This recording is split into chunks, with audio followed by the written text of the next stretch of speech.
प्रेग्नेन्सीमध्ये आपण खूप गोष्टी ऐकतो, पण त्यातलं खरं काय आणि गैरसमज काय? चला आज 5 सोप्या मॅथ vs फॅक्ट पाहूया. प्रेग्नेन्सीमध्ये 2 जणांसाठी भरपूर खायला पाहिजे, तर 2 जणांसाठी जास्त नाही तर पौष्टिक खायला हवं. फळ, भाज्या, प्रोटीन आणि पुरेसे पाणी महत्त्वाचे आहे. पोटाचा आकार पाहून मुलगा की मुलगी ओळखता येते, हे फक्त लोकांमध्ये प्रचलित असल्याचे मत आहे. पोटाचा आकार पाहून बाळाचा लिंग कळत नाही. प्रेग्नेन्सीमध्ये चाललं किंवा हलका व्यायाम केला तर बाळाला त्रास होतो.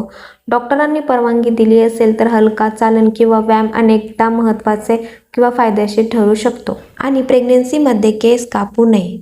केस कापल्याने बाळावर परिणाम होतो याचा कोणताही वैज्ञानिक पुरावा नाही आहे. गोड खाल्लं तर मुलगी आणि तिखट खाल्लं तर मुलगा होतो असं अजिबात नसतं.